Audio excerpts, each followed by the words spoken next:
Welcome to this week's episode of Moving Forward Talk with Diana. This platform is open to discuss various topics with the goal to motivate others to shape their future without limitation. This week we'll be taking kind of a twist. We have, for the second time, Dr. Wilson. Dr. Wilson, it's a pleasure to have you for the second time on our platform. Thank you. And this week she will be interviewing me, which is going to be exciting. I'm a little bit nervous, but I am excited as well to share my own journey. And Dr. Wilson, the platform is yours. Thank you, Dr. Clarke. Today I have a distinct pleasure of reversing the table. I know it's always a little, it's easy to ask the questions. It's tough to be the one being asked the questions. Yes. But I have the distinct pleasure of interviewing Dr. Clarke, Diana Clarke, author of the book, Moving Forward, You Like Me Can Overcome, and creator and host of this platform, Moving Forward with Dr. Diana Clarke. So thank you for the opportunity to dig a little deeper. You're welcome. So my first question is, you've been around. Some of us know you on a personal level. Some of us know you from your podcast. Some of us got to know you from your book. Who is Diana? Who is Diana? First, Diana is a woman of faith, a believer in God, a woman who have learned to use Proverbs 3, verse 5 and 6 as her daily instruction going through life. In Proverbs 3, 5 and 6 state, those who do not know the verse, it said, trust in the Lord with all your heart and lean not unto your own understanding. In all your ways, acknowledge him and he shall direct your path. I am the proud mother of 3 wonderful children. I have a daughter who is 27 years old, a son who is 21, and another son who is 13. I strive to be the best mother I can because there's always room for improvement. So I strive to be the best mother I can in all aspects of life because I'm a woman who believes in leading by example. I am a motivator. I thrive to motivate others, especially young ladies. Those who have somewhat given up on thriving for life. Those who, because we are all living, and as long as we are living, we have life. But sometimes we tend to exist. We just get up every day, and because we are awake, we're living with no purpose. So I actually strive to help young ladies who have lost that sense of finding their purpose to find their purpose, set goals, and work tirelessly toward achieving those goals. And in the interim of that, Diana is a woman who is continuously learning. And what I find is the more I'm trying to motivate someone, the more I am being motivated myself. So I'm motivating someone and they're motivating me because learning is a continuum. So Diana is a woman who will continue to learn, continue to trust God, continue to thrive, and just continue to be the woman all over, the best version of myself. So in your introduction, you start off by mentioning being a woman of faith and talk about your deep belief in God. How would you say your faith have described your journey this far? I believe my faith, in respect to my journey, it's only by my faith and my trust and my belief in God that have kept me going for a very long time. And when you are not aware of some situation, it's different. But when you become aware of some situation, and when you sit back, and when I sit back sometimes and evaluate or my life, some of the things that I've been through, and then now sometimes it creates another entity that you didn't know exists. Right. It creates shame. It creates disconnect. It creates platform for hatred, Mm-hmm. and it even create a platform for losing myself. Okay.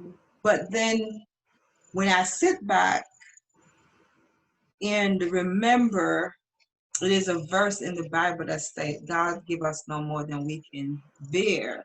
Mm-hmm. Then I really do have to exercise my faith in him to understand that. Because sometimes you may want to question, God is a God of love. Mm-hmm. Was he when, 20 years ago, did he not see what was happening? You know, why did it happen? He had our power to stop he had our power to stop everything. But he allowed it to happen. So it's only by my faith understanding that I still may not understand the why behind everything, but I know that nothing happened beyond his control. And he's not going to bring me, through anything just to leave me right there. So he's always there.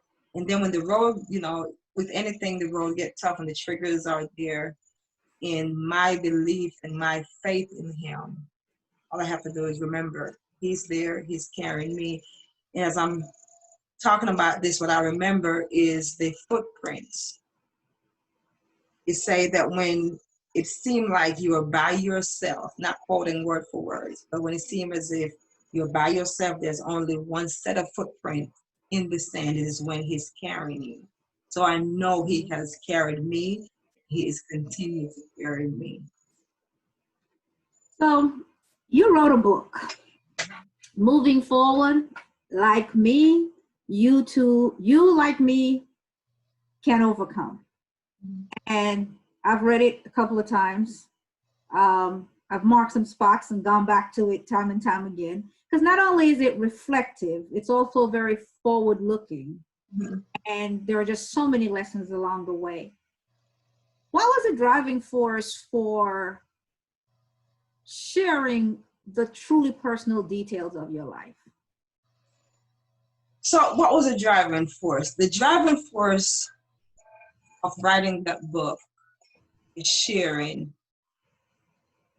was number one, my capacity of work the time I wrote that book. The time when I wrote that book, I was a juvenile probation officer. Working with, the inspiration came at that time, working with young ladies. I had all young ladies on my caseload. And observing their behaviors, getting to know them, working with them, I realized that they were struggling in areas of life that I then remembered that I was once at that. I was once in the same situation. I was once in the seat that they were sitting, not physically, but mentally. And I remember a young lady came into my office that one day, very beautiful young lady. But I asked her, and I believe I may have asked her like 5 years, because I usually ask that question to my young ladies. Based on their age, in 2 years, 3 years, 5 years, where do you see yourself? What do you hope to become? What are your goals? And I remember she told me, what goals? I don't have any goals.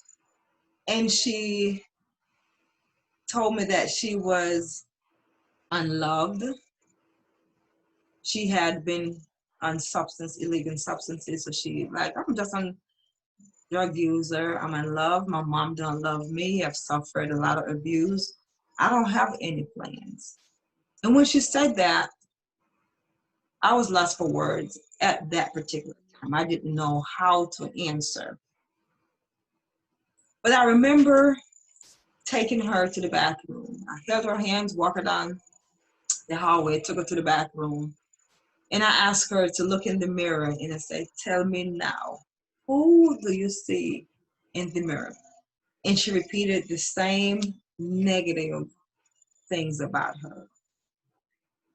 And I said to myself, at her age, how could you be so far gone to where you have given up?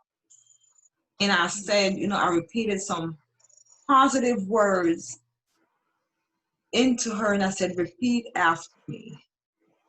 And she thought I was crazy, and I probably thought I was crazy too at the moment. And I told her how beautiful she was, and you are this, and just words of encouragement. And at the same time, I took her back to the office, and we had another conversation.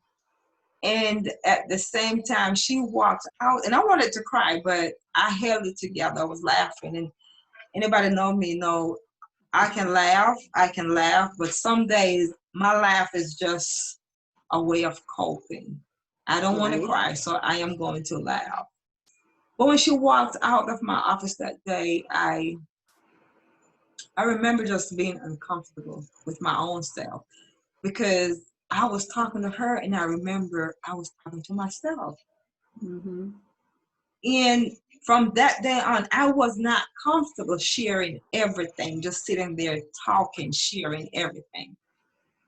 And so I saw that happened to work for her.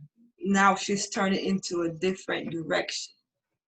And so I started sharing with all my young ladies. But as I said, I was uncomfortable to share everything. Mm-hmm. I was still suffering with some shame and disgrace. And I sat at my desk one day and I was like, Lord, how do I reach my population outside of my work description? I can say that now because I'm not going to be fired, but how can I reach my population? How can I impact them outside of my job description? And clear as day, wrote a book.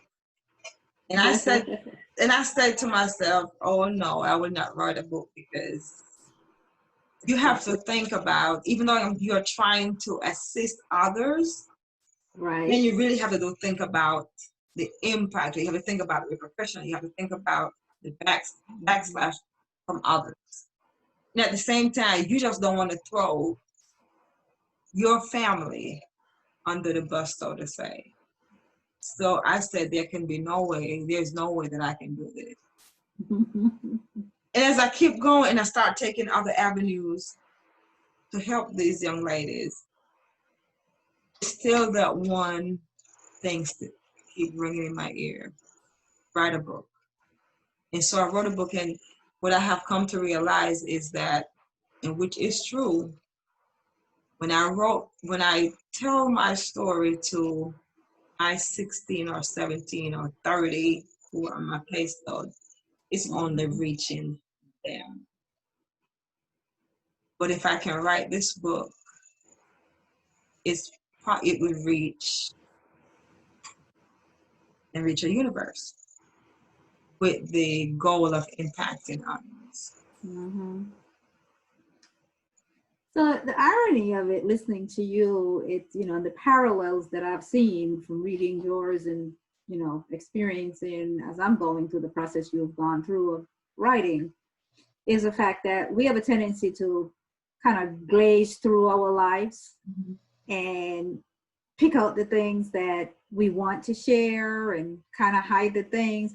But as you might have realized, in order to find your authentic self, who you are, kind of have to face everything head on. You have to look at the good, the bad, the ugly.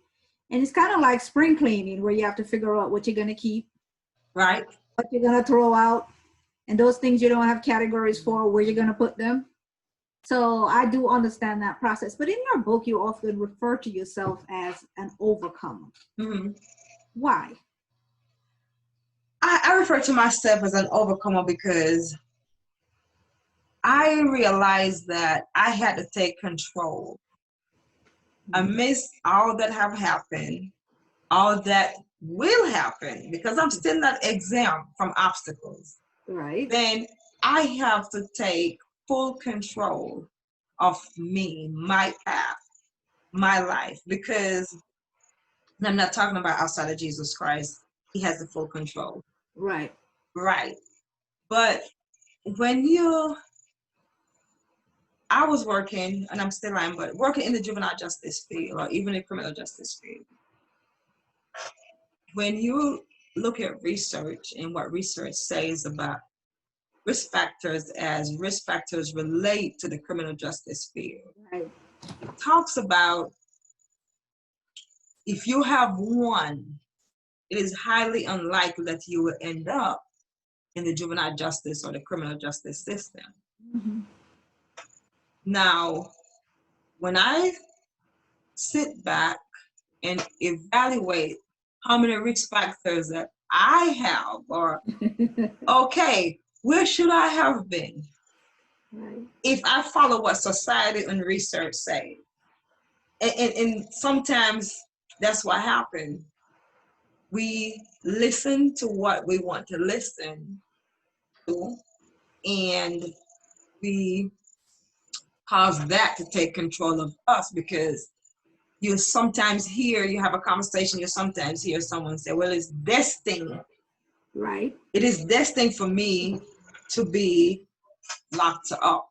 And I'm using the words that now the young folks are using. Right. You know, and I was just having a conversation last week, one of the gentlemen that I now serve. And I said to him, there's more to life than this. And I also said to him, I would rather not have a job than to see the same person coming back into the system. So in other words, I'd rather not have a job if you just don't reoffend. Mm-hmm. And he said, it is destined for me to be locked up. And I asked him, why? And he said, this person have been arrested, that person have been arrested. And okay. I said, you know, but I may not have been arrested. I don't know anybody close that has been arrested, but I've gone through some stuff in life where I could feel the same way. But you have to find a way to overcome these obstacles. We can't control what happened, but we can control how we cope with what happened. Yes. Mm-hmm. Like, yeah. So when I talk about myself becoming an overcomer, is based in what I would say I was taught. Along the way, I'm educating myself, and of course, my research was done on risk factors for juvenile delinquency. And when I saw how many risk factors that I have, I said, oh, I am an overcomer. I am. Because I did not allow that to pave the path. I mean, there are influences, and I've always said there are influences, but it's not the determination. I have to determine, regardless of what happened, what path am I going to take. Mm-hmm. So when you look at it from that perspective, I am an overcomer. And I would thrive to continue to be an overcomer because, as I stated before, as long as I'm living, there will be obstacles. That is beyond my control. Right. So people often use the word purpose, and people use that word loosely as purpose. People often say, well, that's my purpose, and they align purpose with destiny, and that's my purpose, and that's what I'm destined to be. purpose can be looked at, living a life of purpose and living a life on purpose. Where you're sitting and the line that you've eventually, line of work that you've eventually, reading your reflection and you're moving forward and the process of getting you where you were and all of that, how would you describe the impact of where you've been and the obstacles you've overcome to where you are on purpose today? When I was about, I don't know how old I was, maybe 13, 14, I remember someone said to me, at that time, my mom was living here in the United States, and that person knew that I was being fired for. And he was an older person. He said, "So, have you thought about what you want to do when you get to the United States?" And I said, "No, not yet." And he said, "You should work into an office. You have this walk of an office person." And I don't know, what office at the time. It was just an office.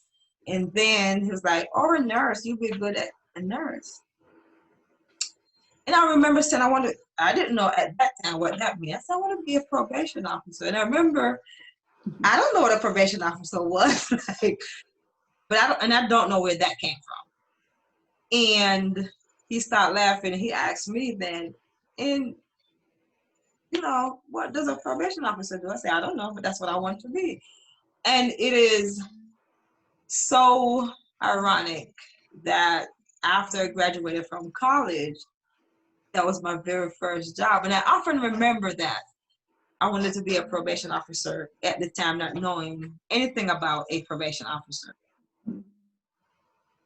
And sometimes when I sit back and as I evaluate, and I said to myself, well, that life before was paving my way to encourage somebody through my job. If I never became a probation officer, I don't think that I would have met the young ladies that I have met, struggling with some of the same experiences that I have had. And I would not have been able to share with them that, listen, I've been there. Mm-hmm. I've been there, and there is another way out.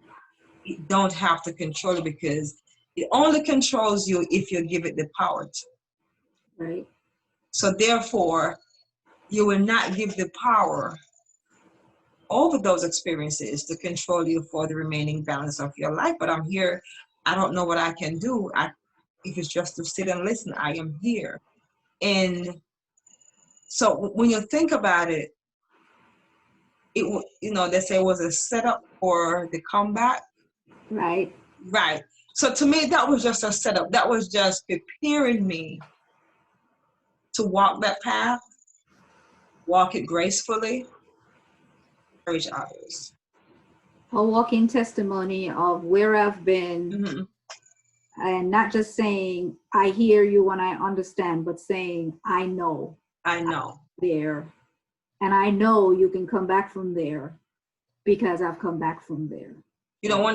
And so you say that one of the things that I learned in a practicum is that you will never be able, as a mental health counselor, you will never be able to effectively treat your patient if you never walk in their shoes.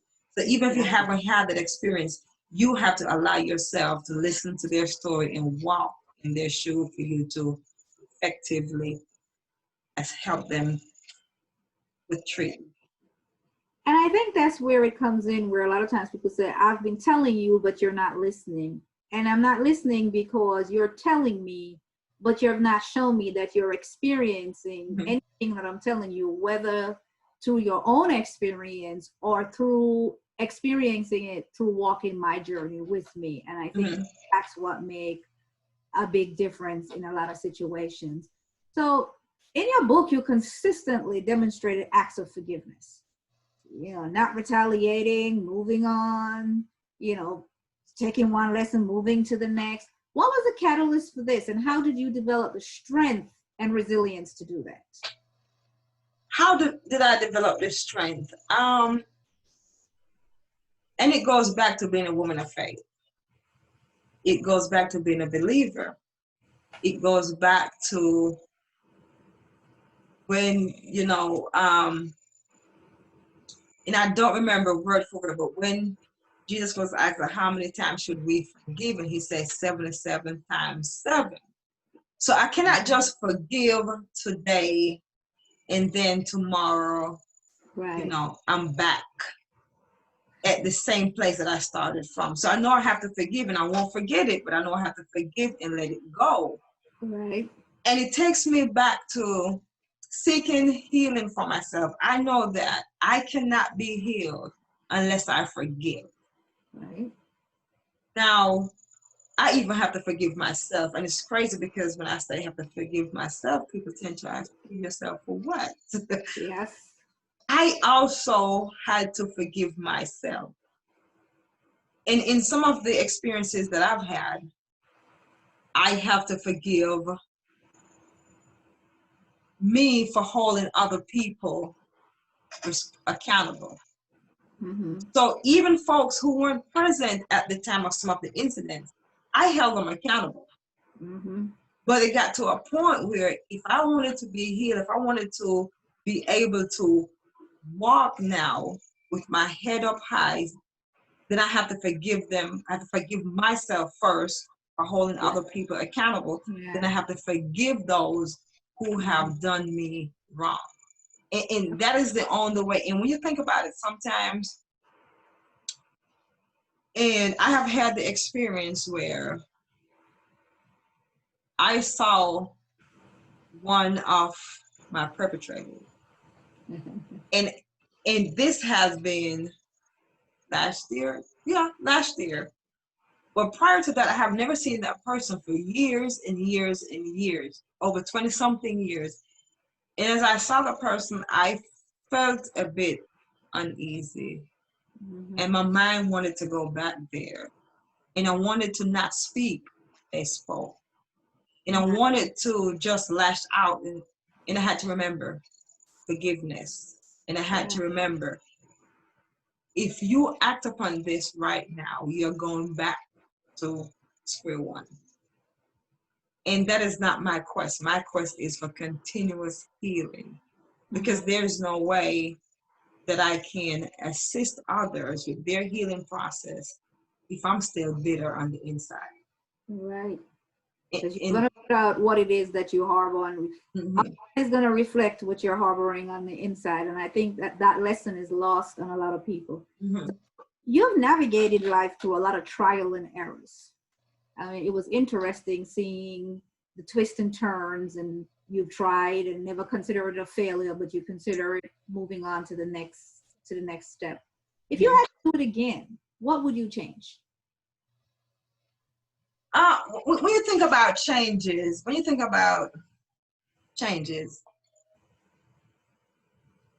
life is life experiences is a learning experience. The classroom. Right. And so I don't think I would change anything, because if I change anything, I would never had that educational part. Right. And it's not what happened, because like I said, you have no control over it. So you had no control over it. I couldn't change it. But it's how I choose to move forward from from all those experiences. Mm-hmm. So in the interim, it's not what I would change. I think the question for me is, how do I cope? Or how do I maintain my focus? So, and I said this once before, I think I was asked this question once before, and I said, I wouldn't want to be sexually abused. Right. I would not have wanted that to be my first experience. If I could change it, would I? Definitely yes. But the fact that it happened and I can't change it, it's just how I focus, how I You've taken cope the with it. experience and motivated you to be able to Right, comfort somebody else through that process. through that process. Yeah. It's comfort you so that others can be comforted. Awesome. That is exactly correct. So it's safe to say you've experienced an array of events in your life. What are your top lessons? The top 3 lessons, your top 3 takeaway from the sum of it all? I think my top 3 lessons will be: number 1, trust God. Mm-hmm. Number 2, I have to remind myself it is not my fault. Right.